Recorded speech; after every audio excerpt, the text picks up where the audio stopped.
Roy here. My name is Roy. I'm 53 years old.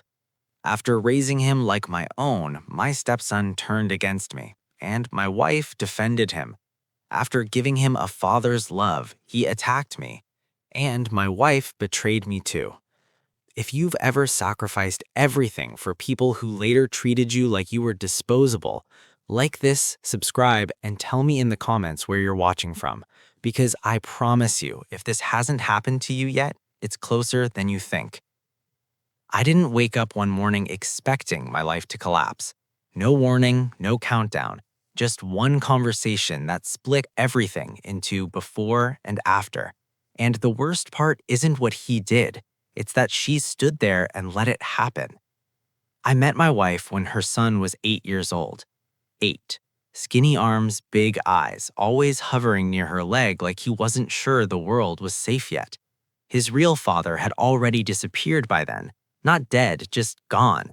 One of those men who leaves without explanation and convinces himself that silence counts as parenting.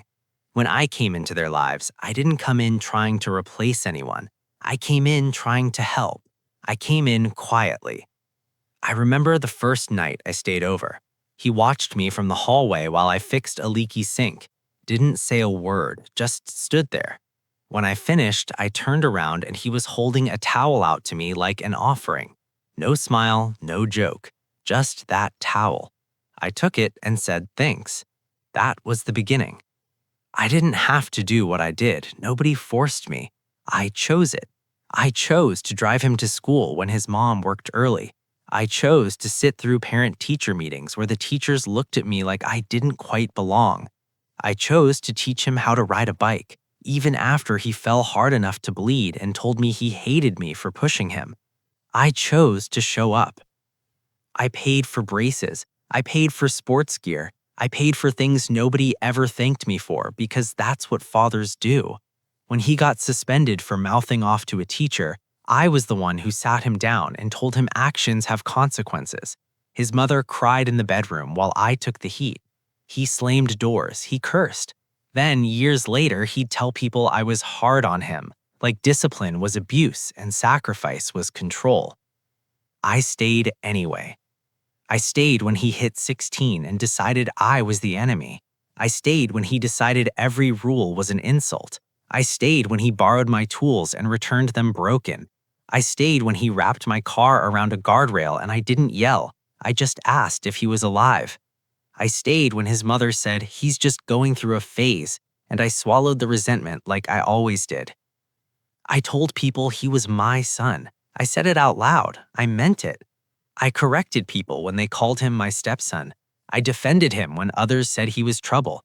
I covered for him when he screwed up because I believed that love meant protection. What nobody tells you is that protection, over time, starts to look like permission. The shift didn't happen all at once. It never does. It came in small moments, a tone, a look, a comment said just loud enough for me to hear, but quiet enough that I'd look crazy for reacting. He stopped asking. He started telling. He didn't say, "Can I?" anymore. He said, "I am." And if I pushed back, his mother would sigh, not at him, at me. You don't have to escalate everything, Roy. Escalate was the word she used whenever I tried to set a boundary. He started talking to me like I worked for him, like the house I paid for was temporary permission he could revoke, like my presence was tolerated, not respected. And every time I looked for her for backup, she'd look away, or worse, she'd side with him just this once to keep the peace. I told myself it was stress. I told myself it was generational. I told myself families go through rough patches. I told myself a lot of lies because the truth hurt too much to touch. Then came the night everything broke. It was late. The house was quiet in that way that feels unnatural, like something bad already happened and the walls are holding their breath. He called me into the kitchen, didn't ask, called. His voice had that flat edge to it, controlled, confident, dangerous. There were papers on the table. He didn't explain at first. He leaned back in his chair like he was already bored. He said I needed to sign something. I picked it up and felt my stomach drop. Legal language, clean font, my name, her name. Our address, my house, the one I bought before I even met her, the one I paid for with overtime and injuries and years I won't get back. I looked at her. She wouldn't meet my eyes. He said it was just a formality. He said it would simplify things. He said I was getting older and needed to think about security. Then he leaned forward and said it. If you don't sign, you'll regret it. Not loud, not angry, calm, like he was explaining the weather. I waited for her to say something, anything. I waited for her to tell him to stop, to tell him he'd gone too far. She wiped the counter, slowly, like if she kept her hands busy, she wouldn't have to choose. That silence did something to me. It cracked something open that I didn't know could break. I wanted to shout. I wanted to throw the papers in his face. I wanted to ask her how she could let this happen after everything. Instead, I heard myself ask for a pen. I signed. Do you know what it feels like to sign away your dignity? To feel your own name turn heavy in your hand? Each letter felt like a surrender, not just of property, of identity, of years, of love that clearly only ran one direction. When I finished, I stood up and said I was leaving for a bit. He smiled, actually smiled, like he'd won something. Like the house wasn't enough, he needed to see me smaller too. She didn't stop me. I packed a bag. I didn't take much, just enough to survive. When I walked out, the porch light clicked off behind me. 20 years reduced to darkness. I slept in my truck that night, the steering wheel pressed into my chest. Every time I closed my eyes, I saw that paper sliding toward me. I felt ashamed. Ashamed for signing. Ashamed for not fighting. Ashamed for still loving a woman who chose her son over the man who raised him. By morning, something else crept in. Not anger. Clarity. I realized I'd stopped arguing, and that might have saved me. I started writing everything down, every word, every threat, every silence. I didn't soften it. I didn't justify it. I wrote the truth because I finally understood something. People like him rely on noise, on confusion, on your emotional reaction. Silence terrifies them. The calls started coming. Texts, messages that shifted tone fast. First confident, then irritated, then nervous. His mother asked to talk like adults. He told me I was blowing things up. Funny how standing still looks like chaos to people who expected you to fold. A lawyer called, then another. The language changed. The confidence drained out of their voices. Suddenly, the paper wasn't so final. Suddenly, there were questions and clarifications. I didn't yell. I didn't threaten. I didn't go back to that kitchen. I let the record speak. When it finally came to a formal meeting, I sat there calm while he fidgeted, while she cried, while the truth sat between us like a mirror nobody wanted to look into. The words came back, the threats, the timing, the pressure, the silence. And just like that, the power shifted. No victory speech, no apology worth accepting, just the quiet unraveling of something they thought was finished. I live alone now, small place, quiet mornings, no tension humming in the walls. I make coffee and drink it in peace. I don't measure my worth by how much I endure anymore. Here's what I learned, and I need you to hear it. Loving someone doesn't mean surrendering yourself. Keeping the peace at the cost of your dignity isn't noble, it's destructive. And protecting yourself isn't betrayal, no matter how much they want to call it that. If this story hurt to hear, it's because it's real. And if you're in a place where you feel cornered, erased, or threatened by people who claim to love you, you're not weak for stepping back. You're smart for surviving. I didn't tell you everything yet. I stopped where most people like to stop, where it looks like the pain has an ending. But pain like this doesn't end cleanly. It lingers, it echoes, it shows up in places you don't expect long after the paperwork is signed and the doors are closed. After that meeting, after the lawyers shook hands and the words withdrawn and rescinded floated around like they were supposed to mean peace, I walked out alone. I didn't look back to see if she followed. I already knew she wouldn't. Some people only chase you when they think you're leaving with something they still want. I drove for a long time that day. No music, no destination, just miles and silence. My hands were steady on the wheel, but inside, something was still shaking. Not fear, not rage, something deeper. Grief. The kind you don't cry over right away because it's too big to fit through your eyes. I grieved the boy he used to be, the kid who once fell asleep on my shoulder during a road trip, mouth open, head heavy, trusting me without knowing why. I grieved the man I thought I was becoming, the one who believed sacrifice always came back around as respect. And I grieved the marriage I thought I had, the one where loyalty wasn't conditional. People don't talk enough about that kind of grief. They talk about divorce, they talk about betrayal. They don't talk about what it feels like to realize the version of yourself you were proud of doesn't exist anymore. Not because you failed, but because the world you built didn't deserve him. The apartment I moved into wasn't much. Second floor, brown carpet that smelled faintly like old cigarettes no matter how much I cleaned. Windows that rattled when the wind came off the bay. But it was mine. No footsteps I had to anticipate, no voices I had to brace for, no tension hanging in the air like a storm that never quite breaks.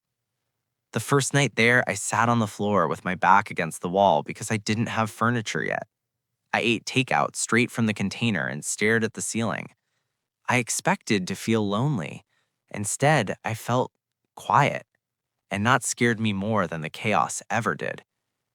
Silence gives you room to think, and once you've been avoiding your own thoughts for years, that room feels enormous. I started waking up early, not because I had to, but because my body didn't know how to sleep without being half alert. I'd make coffee and stand by the window, watching people go to work, walking dogs, living lives that looked simple from the outside. I wondered how many of them were holding together stories like mine behind polite smiles. That's when the anger really hit. Not the explosive kind, the slow, grinding kind that settles in your chest and refuses to move. Anger at him for what he did. Anger at her for what she allowed. Anger at myself for how long I tolerated it. For every time I told myself it's not that bad.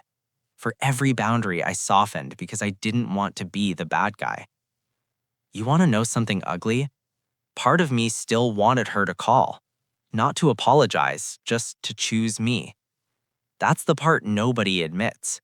Even after betrayal, there's a piece of you that hopes the person who hurt you will suddenly see clearly and say, I was wrong. I waited longer than I care to admit. Every time my phone buzzed, my chest tightened. When she finally called again, weeks later, I almost didn't answer. Her voice sounded smaller, tired. She said she missed me. She said things had gotten complicated. She said her son was struggling. She said she didn't expect things to go this far. I let her talk. That's when I understood something that hurt worse than the original betrayal. She wasn't sorry for what happened. She was sorry it didn't work. She didn't say he was wrong. She said he was stressed. She didn't say she should have protected me. She said she was caught in the middle. She didn't ask how I was. She asked if we could reset. Reset.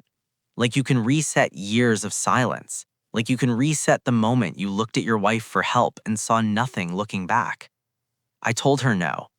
Not angrily, not dramatically, just no. I told her I couldn't go back to a place where my safety, emotional or otherwise, depended on whether her son felt comfortable that day. I told her love without loyalty isn't love, it's convenience. She cried. I stayed calm. That's when I knew I was changing. I started seeing patterns everywhere after that. Conversations I'd replayed 1,000 times suddenly made sense. The way he tested limits, the way she smoothed things over, the way I always ended up swallowing my feelings so everyone else could stay comfortable. I wasn't a husband, I was a buffer, and buffers get worn down until they fail. Friends reached out, some cautiously, some with advice I didn't ask for. You did the right thing.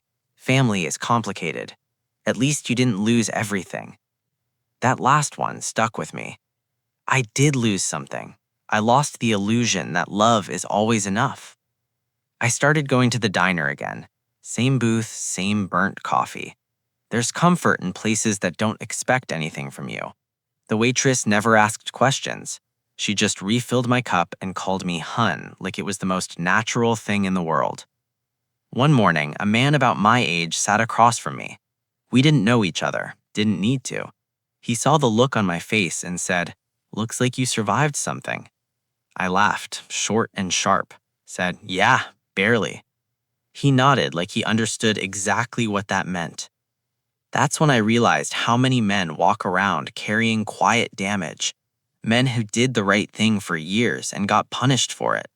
Men who were taught that strength means endurance, not boundaries. I wish someone had told me earlier that endurance without limits isn't strength, it's erosion. I still think about him sometimes, about the look on his face when he realized his threat hadn't worked. Not fear, confusion. People like that don't know what to do when control slips through their fingers. They don't know how to exist without leverage. I don't hate him. Hate takes too much energy. But I don't excuse him either. He crossed a line, and lines matter, even when people pretend they don't. As for her, that's harder. I loved her. I really did. I built my life around the idea that we were a team. Letting go of that wasn't a decision I made once. It was a decision I had to remake every day. Some days were easy. Some days felt like tearing something out of my chest with bare hands. But here's the truth I keep coming back to. If someone watches you be threatened and does nothing, they've already chosen. If someone benefits from your silence, they will ask you to stay quiet forever. And if protecting yourself makes you the villain in their story, that story was never about love. I'm not bitter. I'm clearer. I'm learning how to live without shrinking, how to speak without apologizing, how to sit in a room and not feel responsible for everyone else's comfort. If you are listening to this and you feel that tightness in your chest, the one that comes from being cornered by people you gave everything to, hear me now. You're not crazy, you're not weak, and you're not wrong for wanting more than survival.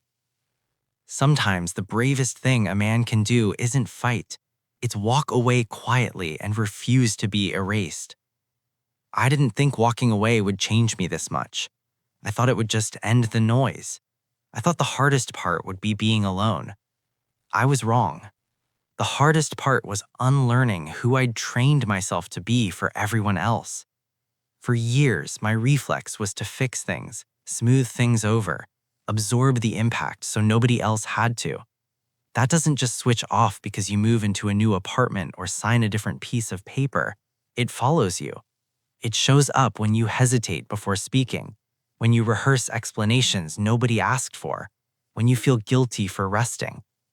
There were mornings I'd wake up and reach for my phone, half expecting an emergency that needed my attention, a problem I had to solve, a mess I had to clean. When there wasn't one, I felt useless, and that scared me more than the chaos ever did. That's when I realized how deeply I'd tied my worth to being needed, not loved, needed. There's a difference. Love doesn't threaten you. Love doesn't corner you at a kitchen table. Love doesn't stay silent while someone else does the dirty work. What I had wasn't love anymore. It was dependency disguised as family. I started noticing how quiet my body felt without constant tension. My shoulders dropped, my jaw unclenched. I could sit still without bracing for impact. And that's when the memories came flooding back. Not just the big moments, but the small ones I'd ignored for years. The way he'd interrupt me mid-sentence. The way she'd correct me in front of him. The way decisions were made without me and then presented like favors. I used to excuse all of it. I told myself I was being mature, patient, understanding. But maturity doesn't mean self-erasure. Patience doesn't mean permission. And understanding doesn't mean silence in the face of disrespect. I thought about the night he threatened me, about how calm he was, how practiced. That kind of confidence doesn't come out of nowhere. It grows when boundaries are never enforced, when consequences never land, when someone learns slowly that they can push and nothing will happen. That realization hurt because it meant I'd helped create the man who turned on me. That's a heavy thing to carry. I could have stayed stuck in that guilt. I almost did. But guilt, I learned, is just another way to stay trapped. It keeps you looking backwards instead of forwards. It keeps you punishing yourself so others don't have to. I started making small changes, nothing dramatic. I stopped explaining myself to people who weren't listening. I stopped answering calls I didn't want to answer. I stopped filling silence with apologies. One afternoon, I caught myself smiling for no reason while standing in line at the grocery store. Just smiling, because nobody expected anything from me in that moment. I didn't owe anyone my energy. That feeling was unfamiliar and powerful. There were setbacks, nights when anger would spike out of nowhere. I'd replay conversations in my head and think of all the things I should have said, all the moments I should have stood up sooner. That kind of anger is sharp. It tricks you into thinking you're healing when you're really just reopening wounds. So I learned to sit with it instead. Let it burn itself out. Anger fades when it's not fed. Every now and then, I'd hear updates through the grapevine. He was angry. He was telling his version of the story. I was cold. I was dramatic. I was ungrateful. Funny how the man who threatened me never mentioned that part. I didn't correct the record. People who want the truth can usually see it. People who don't aren't worth convincing. What surprised me was how many people quietly pulled me aside and said, "I'm glad you got out." Not loudly, not publicly, just enough to let me know they'd seen more than they'd said. That told me something important. Silence doesn't always mean agreement. Sometimes it means fear. Sometimes it means people are waiting to see if it's safe to tell the truth. I started rebuilding my life in ways that didn't revolve around sacrifice. I joined a gym, not to prove anything, just to feel strong again. I went fishing alone. I took my time. No rushing, no obligations hanging over my head. One evening, I sat on my balcony watching the sun drop behind the buildings and felt something I hadn't in years. Peace. Not happiness. Peace is quieter than that. It doesn't shout, it doesn't demand, it just sits with you. And that's when it hit me. I hadn't lost everything. I'd lost what was hurting me. I still believe in love. I still believe in family. But I don't believe in martyrdom anymore. I don't believe you have to bleed to prove you care. I don't believe being the bigger man means being the quieter one. If you're listening to this and you're still inside that house, literal or emotional, hear this clearly. If someone benefits from your fear, they will never protect you. If someone asks you to sacrifice your dignity to keep the peace, there is no peace coming. And if walking away feels like failure, ask yourself who taught you that. Walking away saved my life, not in some dramatic, cinematic way, in the slow, quiet way that actually matters. I don't know what the future holds. I don't need to. For the first time in a long time, the future feels like mine again. And that's enough. If this story felt heavy, it's because it's real. If it felt familiar, you're not alone. And if you're standing at the edge of a decision you've been postponing out of fear, remember this. You're allowed to choose yourself, even now, even late, even if no one claps for it. Sometimes the strongest thing a man can do is stop enduring. Roy out.